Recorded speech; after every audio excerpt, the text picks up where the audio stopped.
I didn't mean to frighten you. I was merely trying to put you out. Well, you certainly succeeded. I'm very put out. I'm sorry it was necessary. Come along. I suppose I ought to say thank you, but I'm just so tired I'm not thinking. I saw your signal.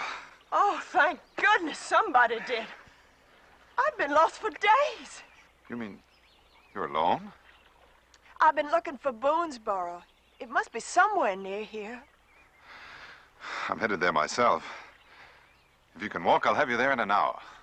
Oh, thank goodness.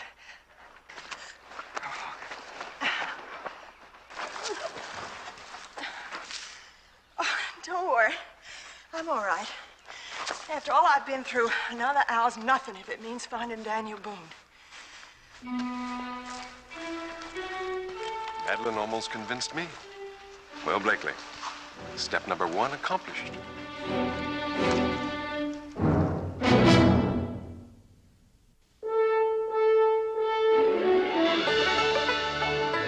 Daniel Boone, what a doer, what a dream come true, what Daniel Boone. From the coonskin cap on the top of old Dan to the heel of his rawhide shoe, the rippin'est, roarin'est, fightin'est man the frontier ever knew. Daniel Boone was a man, yes, a big man, and he fought for America to make all Americans free. What a Boone, what a doer, what a dream come truer was he.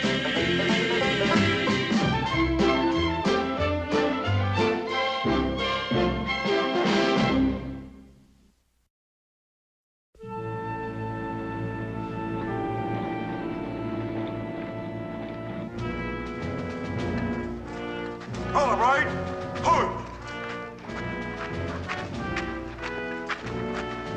Detail, pull! Right, hey! No, you march like a bunch of old... All right, now you get this through your heads and you get it straight. Soldiers you're not. Soldiers you might not want to be. But the most important battle that may ever be fought on this frontier rests on you. Well, you men are gonna be ready for it if I have to march the legs off every man in this settlement. Captain, look. It's Daniel Boone. Boone's back. Dismiss him, Sergeant. That'll be all for the day. Dismissed.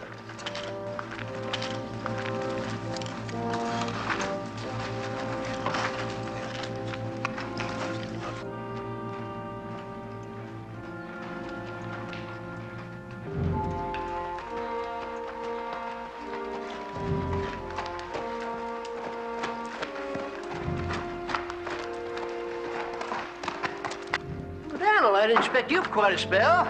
Mighty quick trip for all the way from Philadelphia. Well, it turned out to be a rather urgent business. You actually meet with the Continental Congress? Oh, not the whole shebang. They're pretty busy men. Just a committee that sent for me. Daniel, it's good to see you back, man. You bring me orders from the Congress? I sure did. Well, finally, we'll be marching against the Indians, then. Well, not exactly. Let's go inside.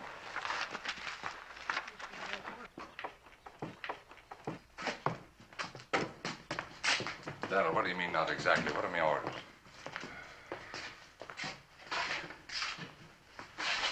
Well, we're not going to march against the Five Nations, Captain. We're going to try to make peace with them. You're joking, man. Peace? Peace, as it were the most treacherous confederation of savages in the entire territory. Now, all right. Whose brilliant idea was that, I'd like to know? Strategy Committee. They've already had word from Raincloud that he's willing to talk. So it kind of looks like the rest up to us. Well, they're a bunch of feather-brained, under-headed fools, that's what they are. They're sitting on their fat backsides up there that...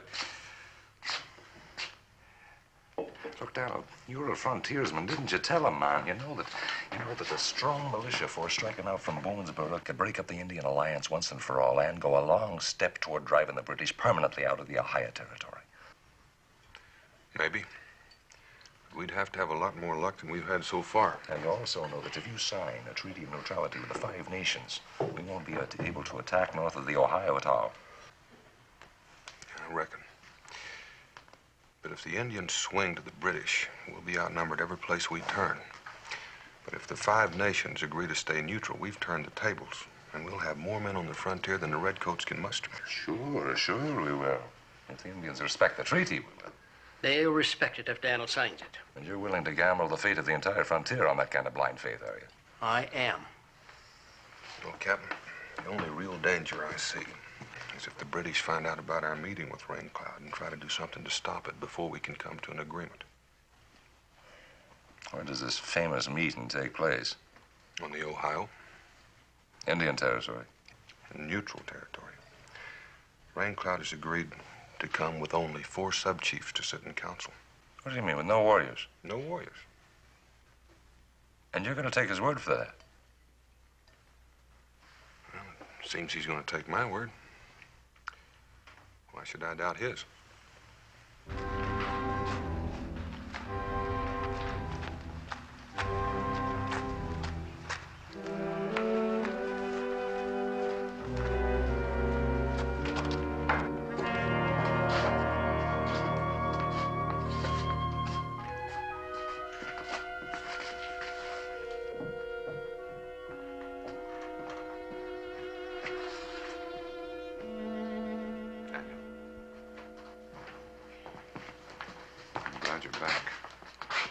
Serious matter, I'm afraid. I found the lady out on the Cumberland Run, lost, trying to make her way here. Alone, as you can see. Who is she? Her name is Madeline Lorne, the victim of a massacre. There were no survivors unless some of them were carried off prisoner. She doesn't know, not even about her own husband. Where did it happen? Up in the Ohio, about 100 miles from here, a place called Tamarack. That's very close to where our council meeting is to take place. Daniel, it sounds like Raincloud has brought his warriors in spite of your agreement. Yeah. We'll talk about that later. She's in no condition to answer questions now. This is something Becky can attend to. You're going to be all right now, ma'am.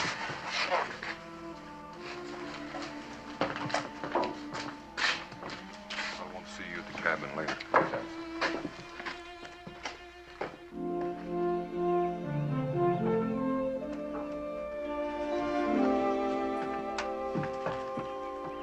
She's in there refreshing herself. And don't you men go plaguing her with questions. She's been through a terrible experience. I wish she had some idea which tribe it was. In the dead of night, how could she? Now that I know the difference in the tribes when I first came to Kentucky. You know, if there were British with them, Daniel. She said only Indians, Captain Ives. Well, there you are, then. It's something the murdering savages thought of them.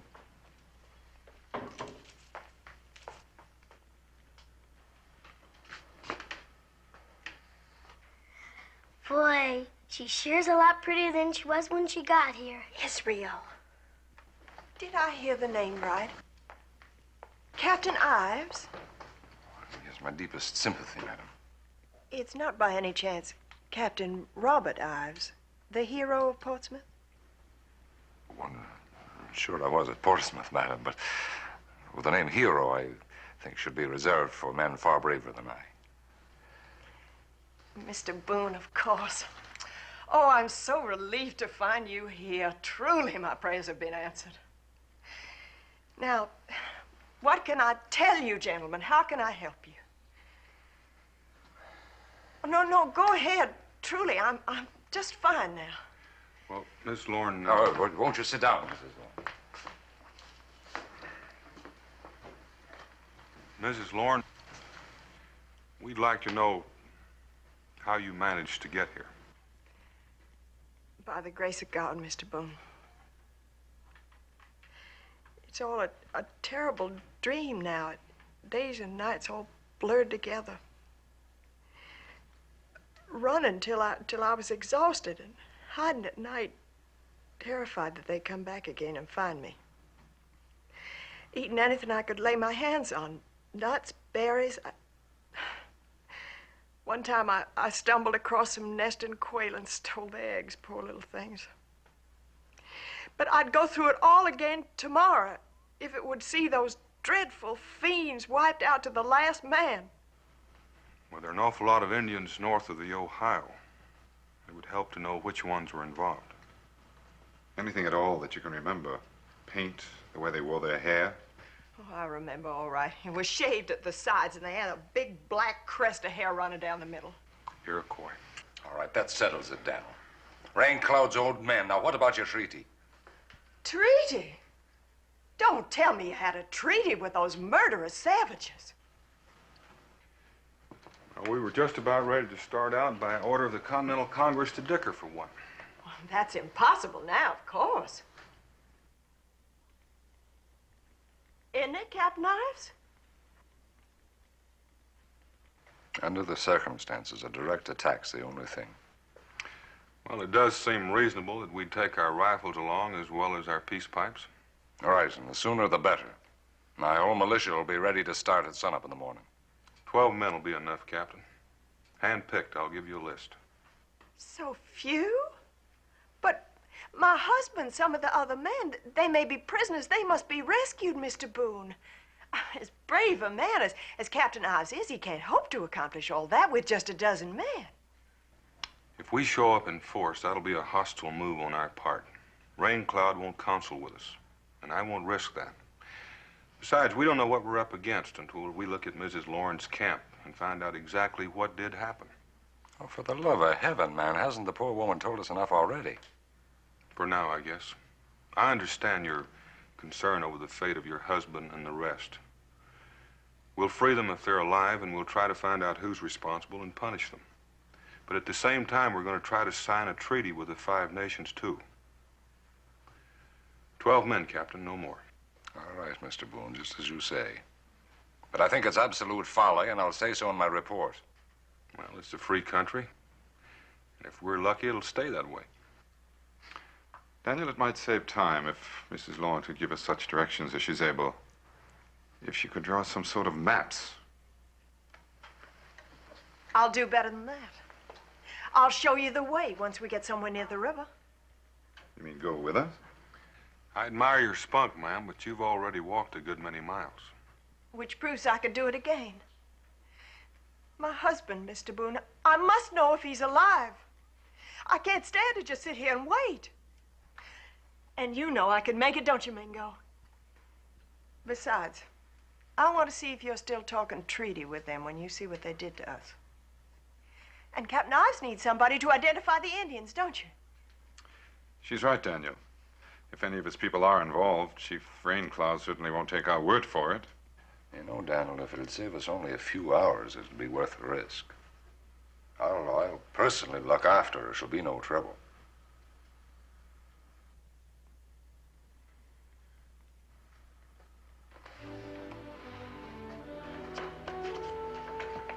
All right. While Cincinnatus is outfitting Captain Ives' men, Rebecca, you'd better take over with this recruit.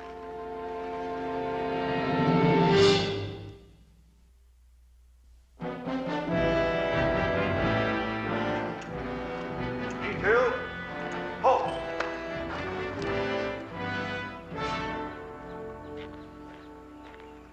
Daniel, ladies. The Cherokee tell me that the trail is clear, at least as far as the West Fork. That's what I'd hoped. If the Five Nations mean peace, there's no point in watching the trail. If they mean war, they'll let us get as close as possible before they show their hand. Well, isn't that a rather risky way of finding out? No better way? No. Everything loaded? Including them presents you ordered for Rain Cloud. Pardon me. Panel. You are out a pretty penny for all them stores. Well, if the captain and those men can soldier for free, the least I can do is feed them on the march. Yeah, reckon it would seem so. Sure ain't no way to run a business. But if we get a treaty with the Five Nations, maybe it'll perk a trade up some. Well, it might. Tell you what, Daniel. You keep it quiet, and I'll go halvers with you. Well, thank you, Cincinnatus. You keep an eye on things. Don't worry, Daniel. I'll know what to do. Ready when you are, Captain. It'll be just a moment. There's something I want to do. Mrs. Lauren,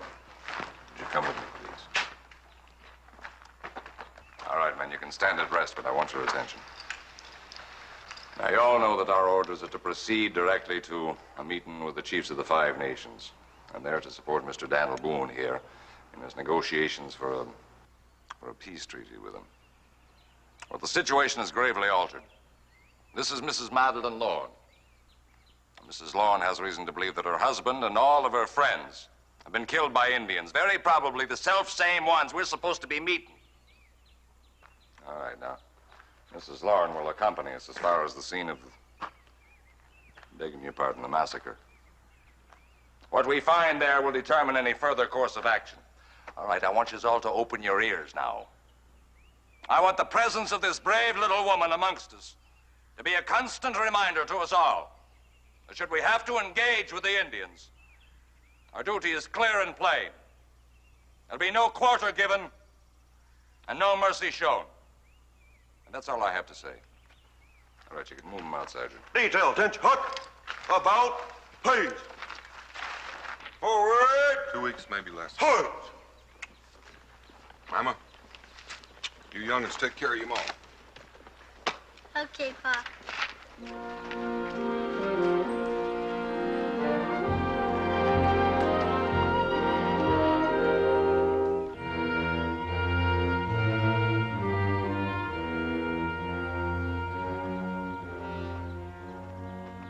Hustle and bustle, I haven't had a chance to tell you how fortunate we are to have a man of your military experience with us, Captain Ives. You believe me, the good fortune is mine, madam.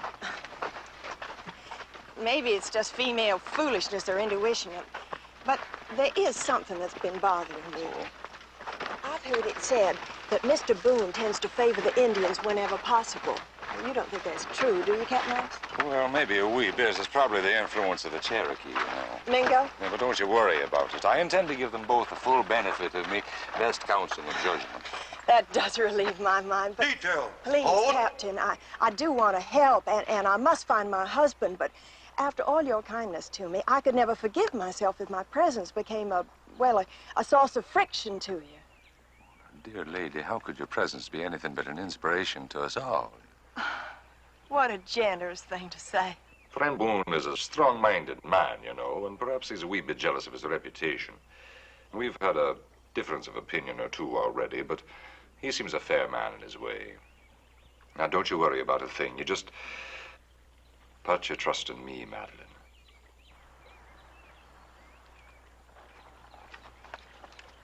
What seems to be the trouble, ma'am? Trouble? Maybe we ought to put you on one of these pack horses right off. Oh, I am sorry. We do have to keep on marching, don't we? If we're going to get to your people in time to do them any good. I'd have a word with you, Captain. Oh, yes, all right, Mr. Boone.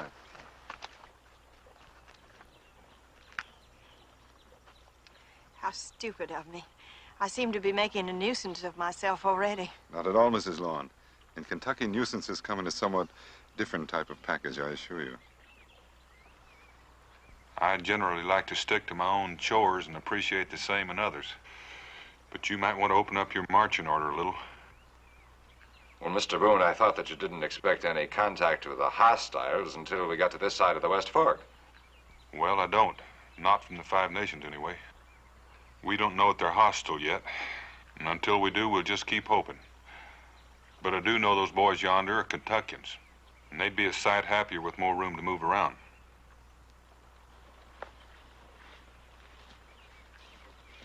All right, Sergeant, spread them out. From now on, we'll march in open order.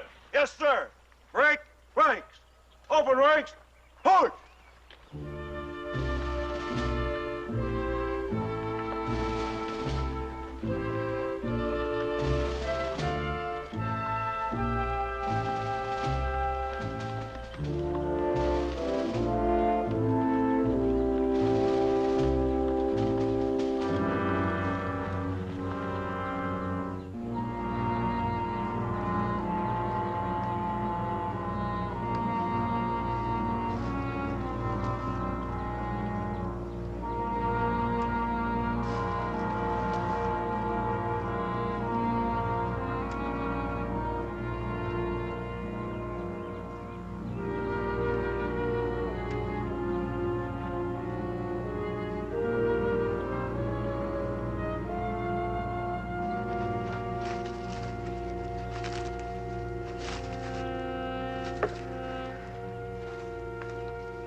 They tell me you're a Cherokee, Mingo.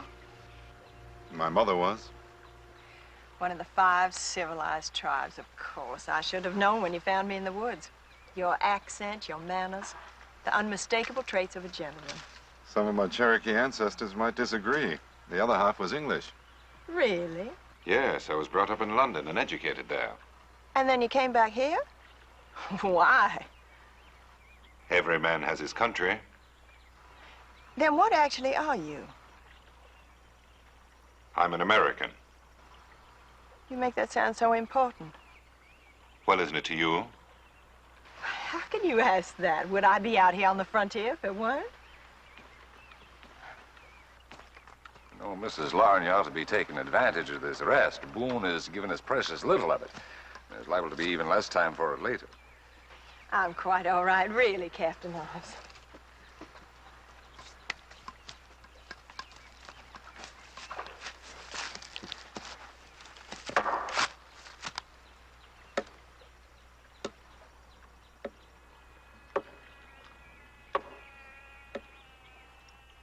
Mr. Mingo, if your friend Boone doesn't mistrust Rain Cloud's people every bit as much as I do, then what's he prowling around up there all the time for, like a cat, even when we're in friendly territory? I wouldn't do that if I were you, Captain. Well, you wouldn't, would you? Question the great man's motives, is it? Question his infallible judgment. Well, it isn't that. It's just that you're stirring up. I'm doing no such thing. Now, surely my own judgment has some right to respect.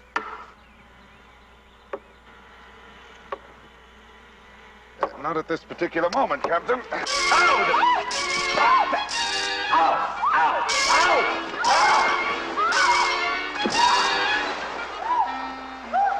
Hey, we haven't got time for a swim.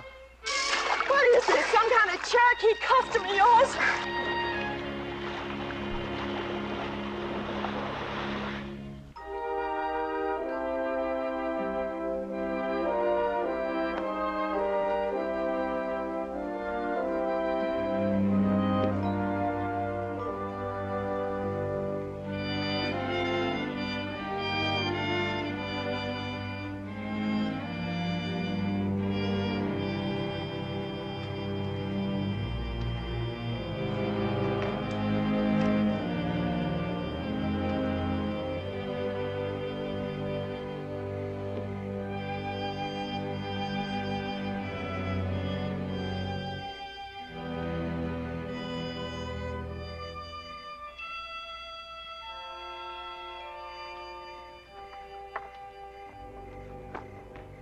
Soldier in first class, isn't it, Captain? Well, what do you mean by that, Mr. Boone? Oh, that? Well, I was just, She's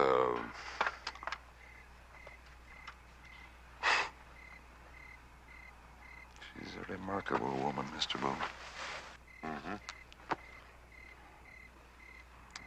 guess I'd better check the sentries again. I just did. Everything's quiet. Too quiet. The British are bound to know that we aim to see Rain Cloud and what we're after. They probably know when we started and just about where we are. And they haven't tried to stop us. I don't like it. I should think that that would just be more proof that the Indians who massacred Mrs. Lawrence's party belong to Rain Cloud. Well, we won't have proof of anything one way or another until we look over Mrs. Lawrence's camp. Look, Boone, I know how desperately little you want to believe that Rain Cloud's people had anything to do with the massacre. I also know how much the treaty means to you, but confound it, man, the fate of the entire frontier rests in our hands alone right this minute. More likely the fate of the whole country. All right, then all the more reason to face facts, then. Sure, and the British know where we are, what we're doing, and what our mission is. And they also know you're not going to get your treaty. With the 5 nations out in paint, why should the Redcoats bother about us now? Now, the murder and savages will take care of that as soon as we get deep enough into their territories to suit them. If I'd only brought the rest of me militia. Well, now we'd have a fight on our hands for sure. Better turn your men in. We may be just a mite busy in the morning.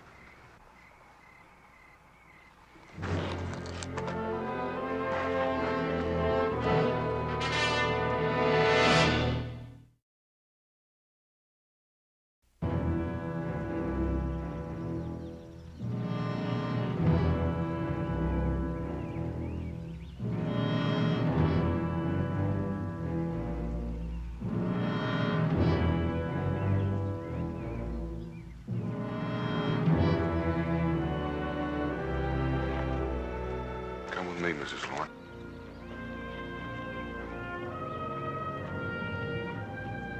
That's the hill we saw back yonder.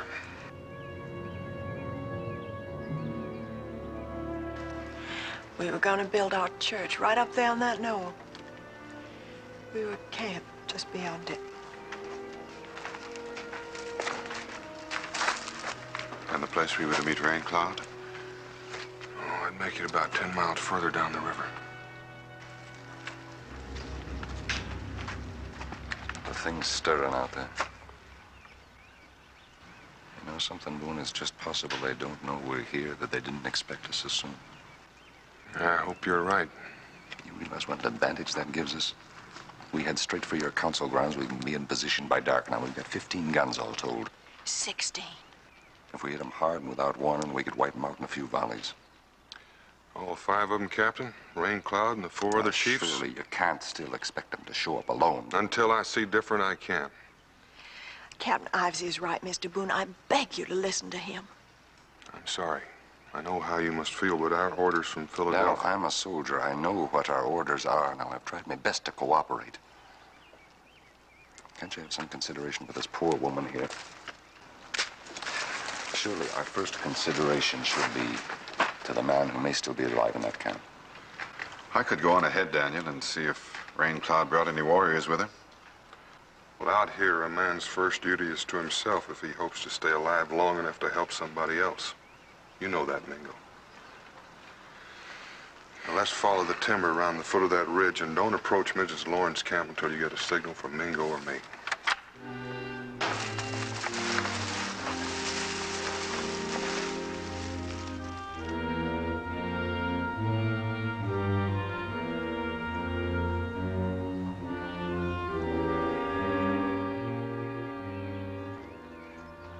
Sure you're all right?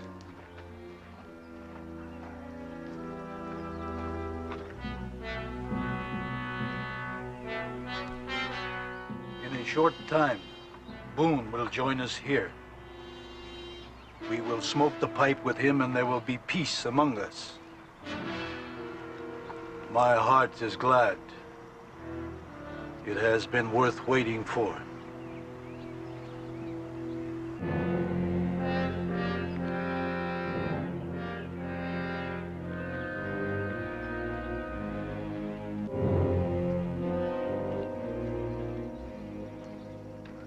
Thorough job. It would be if it were the Iroquois. They probably dumped the bodies in the river so no one could make count. Looks like Mrs. Lorne was a mighty lucky lady. Yes, well, it's something to be grateful for. You were really counting on that treaty with Rain Cloud, weren't you, Daniel? It beats fighting a war nobody could be sure if we could win. Well, now you've seen it, Mr. Boone. Well, it looks like you say, Miss Lorne. We'll attack at once, of course. Well, I'd like to poke around just a little bit more. Now, go ahead, Mr. Boone. Take your time. Well, just a few minutes. Miss Lorne looks like she could use the rest. I didn't come back here to rest, Mr. Boone. Come on, Mrs. Lorne. Might as well make yourself comfortable while himself makes up his mind.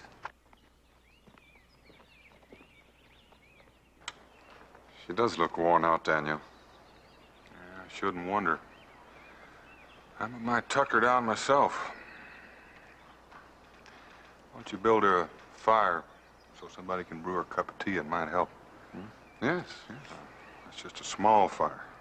Don't mind the smoke.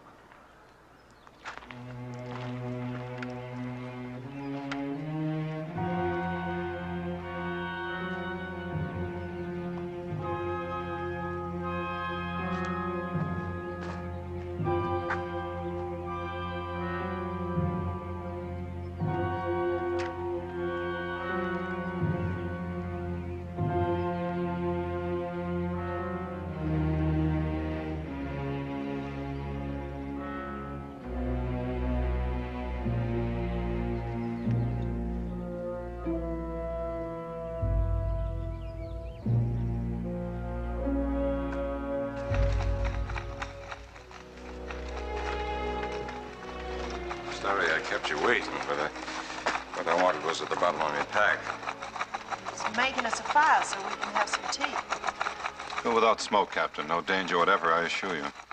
Well, that's all right with me. But what I've got might be do you a little bit more good. Oh, perhaps just a little. It's Madeira, you know, the finest Momsey in the world. I've been saving it for a special occasion. What a useful trick.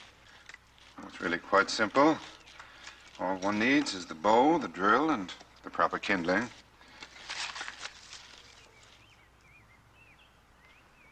You've never seen this done before? Uh-uh.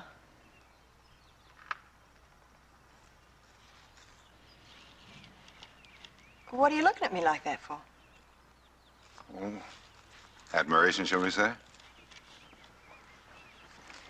Well, I must be getting back. I believe Daniel is waiting for me.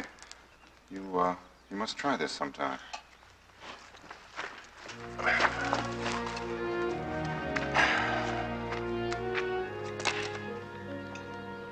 Something wrong?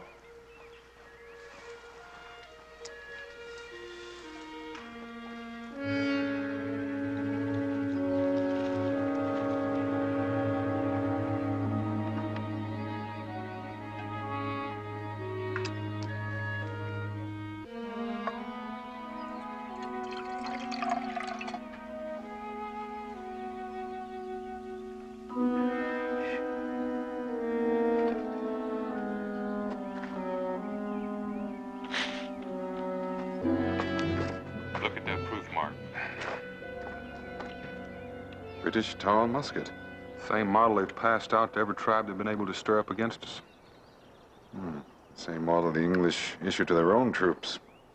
Are you trying to tell me something? When I first found Madeline Lawn, she had a fire going and was trying to signal for help with it. She didn't even have a knife, let alone a flint and steel. And I just discovered she doesn't know how to use a fire drill. Who built the signal fire for her? That is an interesting question. Are you feeling any better now? No, a little faint. I think maybe it's the wine. I'm not used to it. All right, let me fix your blankets here. You can lie down a little. No, I think I'll just go down to the stream and get a little cold water. No, don't exert yourself. I'll get it for you. Captain, if I'm going to be sick, I want to be by myself.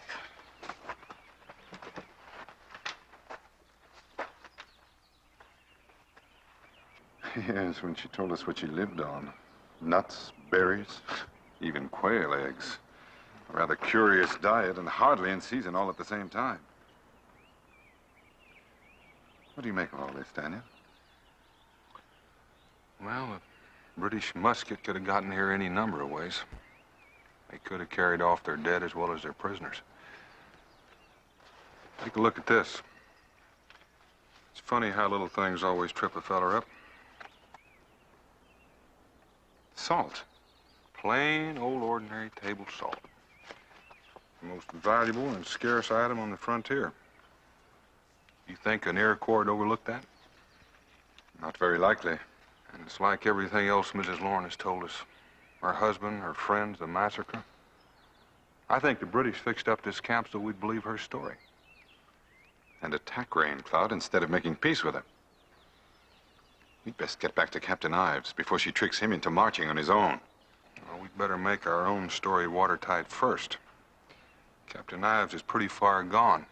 He might be a difficult fellow to convince. That's true.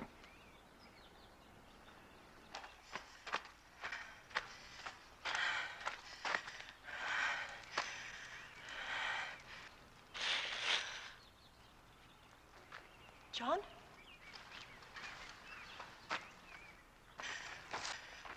What's wrong? Why aren't they moving? That Daniel Boone. I think he suspects me. And the way that Indian friend of his looked at me, I daren't stay there any longer. They following you? No, not yet, but we still have a little time. Oh, you little fool. You're supposed to get them to attack the Iroquois camp. If they don't, the whole plan comes to nothing. Don't worry, they'll attack. Go get your horse. Do as I say. Help! Indians, help! Turn out! Turn out! Good girl, that should do it. I'll let them pass and move my troops in behind. Right. All they have to do is kill one chief.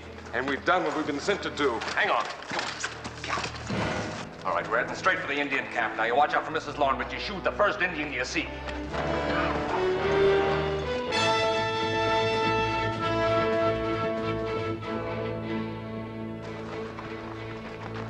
Captain Ives! It's no use, Daniel. They're gone. They're heading up for the council ground, but the scream came from over here.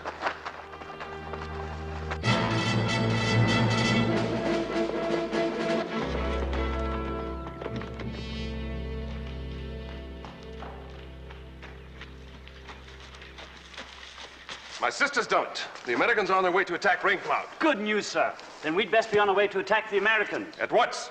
You two, over here. Escort Miss Lorne back to the post. See to it she has anything she needs. A bath and a fresh change sound good for a starter. Oh, heavenly. Then a banquet, complete to champagne. I'll join you shortly. This won't take long. Form to the ranks.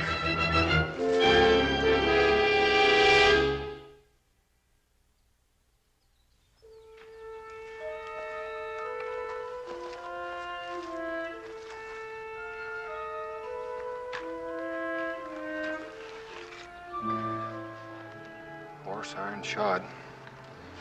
Carrying double from here on. No Indian was riding.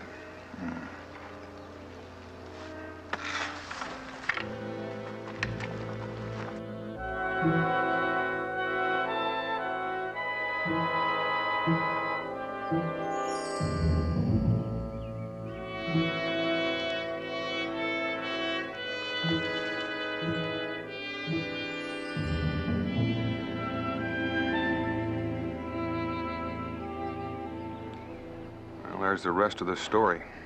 That part I can believe. They have Captain Ives and his men trapped between them and the Iroquois camp. There was some way to get to Ives before he shoots himself an Indian. Mingo, you feel like tackling some pretty long odds? With you, are there any other kind? What I have in mind should work for one of us. Let's try for that patch of trees over there. They'll have to pass through it directly.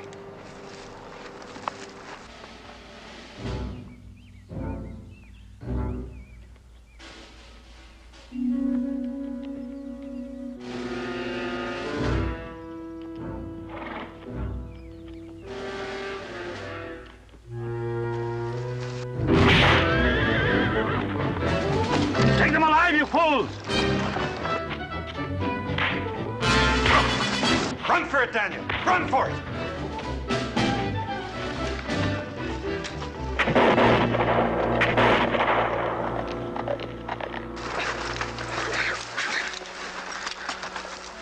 Well, Boone's Cherokee. Take him back to the post. And if you let him escape, it'll cost your lives. Form ranks and follow me. Form ranks!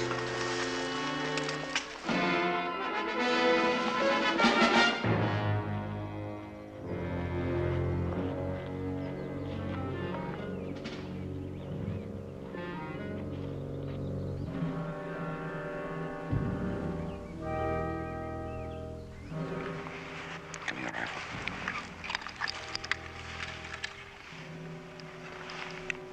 When I fire this, that'll be the signal. All right, go.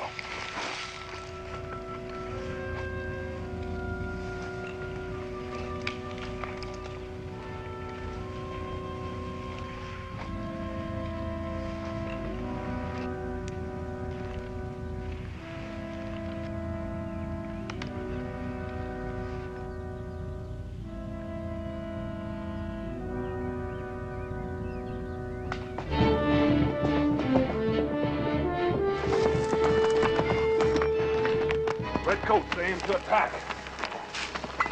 Help! Captain Ives! Can you hear me? The Redcoats are closing in behind you. You're trapped unless you get in here fast. Captain Ives! Signal if you can hear me.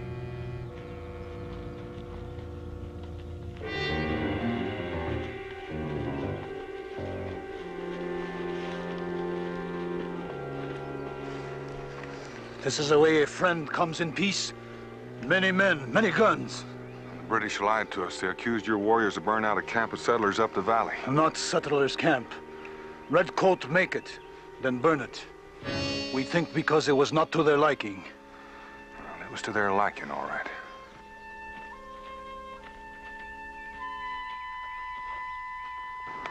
Did I hear you right, Mr. Boone? What kind of a trick is this? The British won and they almost took us in. Boys, here they come! All right, spread out, men!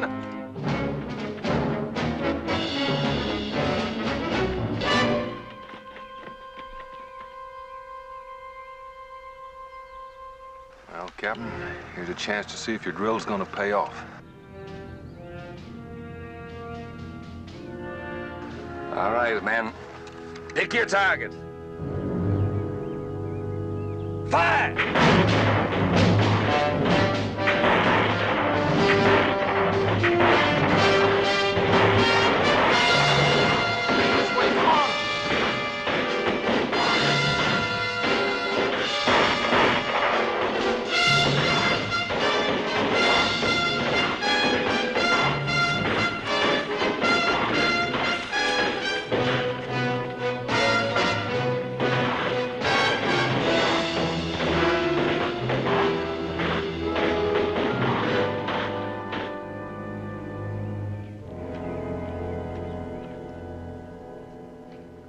Oh, come now, Mingo.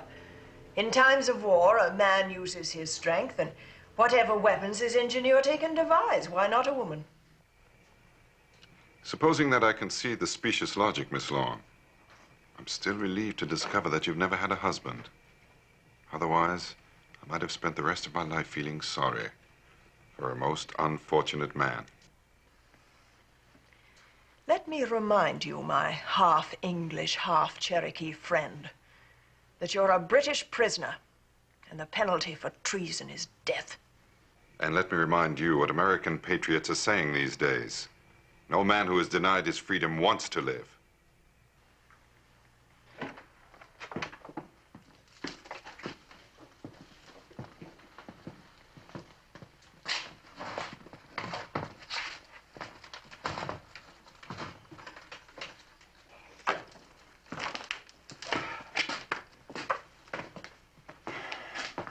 Mr. Mingo. Captain, neighborly of you to wait for us.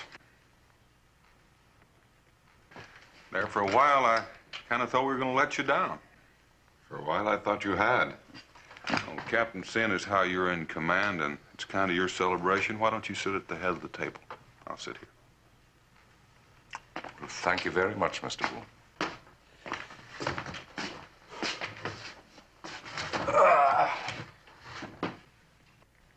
What is this, John? What does this mean? Tell her. Well, your brother will tell you, Mrs. Lawn, or whatever your rightful name is, that he's been obliged to surrender this post to us. You'll all be taken south as prisoners to be held for exchange.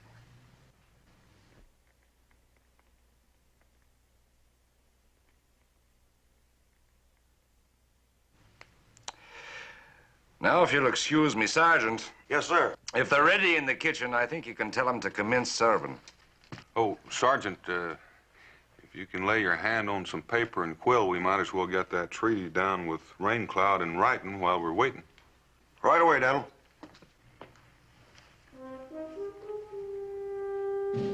A great man once said, Miss Lawn, that to free another is the first step in freeing oneself.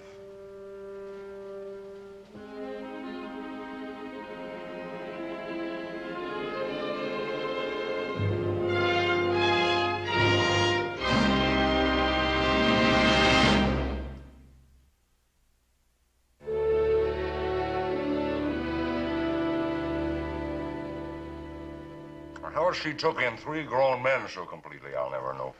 No, it isn't as difficult as you think, Captain. You know something, Mingo? There was a time or two there I would have bent a musket barrel over your head. Well, I didn't exactly love my fellow man as I should have either. Well, the trouble was, both you fellas could have used some lessons in romancing a pretty gal. Which you were perfectly willing to give, no doubt. Oh, no. Only in theory. Only in theory. Well, now, you know, I'll say this for her, Daniel. She never showed any favoritism. I mean, you had your chance, man. Oh, you certainly did. Oh, the way she clung to your neck as you crossed that ford. Shameful it was. Really? Can't we talk about anything else but that woman?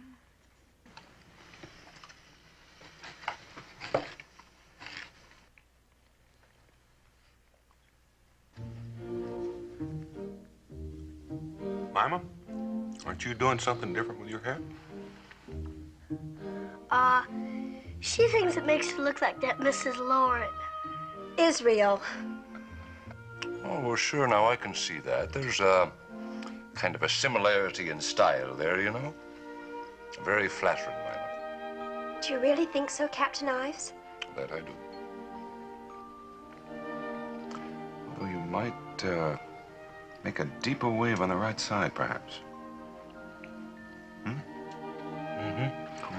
Maybe a little wisp sort of peeping out the... Must we, gentlemen, please? All right. We won't mention her again. Agreed? Agreed.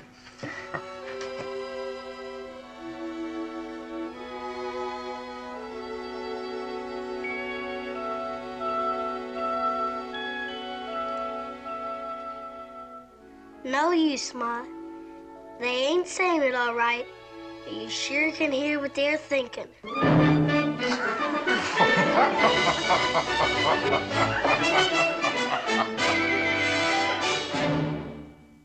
Daniel Boone was a man, yes, a big man, with an eye like an eagle and as tall as a mountain was he.